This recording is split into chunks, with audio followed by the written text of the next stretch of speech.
avalik ruum lisaks sellele, et see peab olema hea korrastatud, et peab olema puhastatud pargialad ja haljasalad ning uuendatud pingid ja lisatud prügikastid, on oluline ka see, et meie tavapärasena tunduvad betoonist hallid seinad võiksid pakkuda meile mingit emotsiooni ja kunstiväärtus alati ka seda pakub ja selleks me tulimegi selle mõtte peale koos kunstnikega, et näha ette siis Pääsküla noortekeskuse fassaadile supergraafiline disain, mis ühelt poolt tekitaks positiivset emotsiooni inimestest, kes siin mööda käib, aga samas ka annaks aimdu sellest, mis nende seinte vahel toimub. Pääsküla noortekeskuses asub Tallinna ainukene siseskatepark ja nii ka meie iseloomulikud loomad siin seinte peal ühelt poolt annavad aimdust sellest, kes siin Nõmmel elavad, aga teisalt oma tegemistega väljendavad seda, mis Pääsküla siseskatepargis teha saab. Et siin saab nii BMX-iga sõita kui rulatada ja vaba aega veeta. Nõmmel on plaanis avalikku ruumi kaunistada kunstiga kindlasti ka edaspidi. Kindlasti soovime võtta tähelepanu alla meie tunnelid ja niisamuti ka tegelikult alajaamad, miks need ei võiks olla rikastatud kunstiga, mis ühelt poolt väljendaks Nõmme rohelust, aga teisest pakuks ka meile rõõmu. Idee tegelikult tuligi niimoodi, et kuna sooviti, et see maal võiks rääkida, mis siin majas sees toimub ja midagi ka sellest Nõmmest, siis tuligi see idee ja tuli kokku selline pilt nagu, et kus on siis nii loodust, loomi, mis on siis siin Nõmme piirkonnas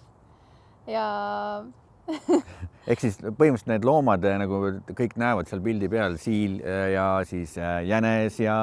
siis orav, et neid samasid loomi on võimalik Nõmme peal ringi jooksmas näha niikuinii, et see on siis nagu Nõmmele omane, kuna Nõmme on niisugune täpselt nagu Tallinnas asuv niisugune väike looduspark kergelt. Siis teine asi,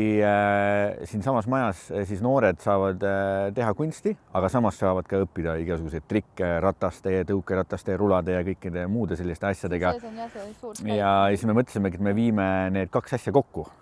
et need trikitajad ja siis Nõmme loodus ja kuna siin on ka loometegevust siin samas majas sees tehakse, siis need värvid ja see lendlevad värvitükid, need iseloomustavad siis seda loome lennukust, et siis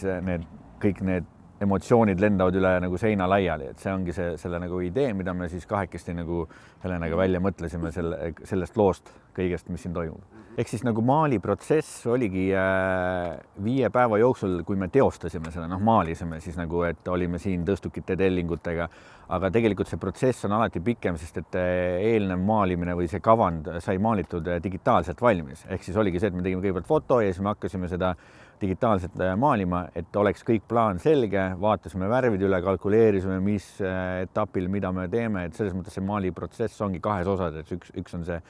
planeerimine ette ja kui me kohale tulime, me juba teadsime, mida me teeme ja mis järjekorras. No tegelikult homme läheme juba ühte lasteaeda tegema ja viimati valmis ka seal Ülemiste linnakus üks päris suur ükssarvik, niisugune naine ükssarvikuga.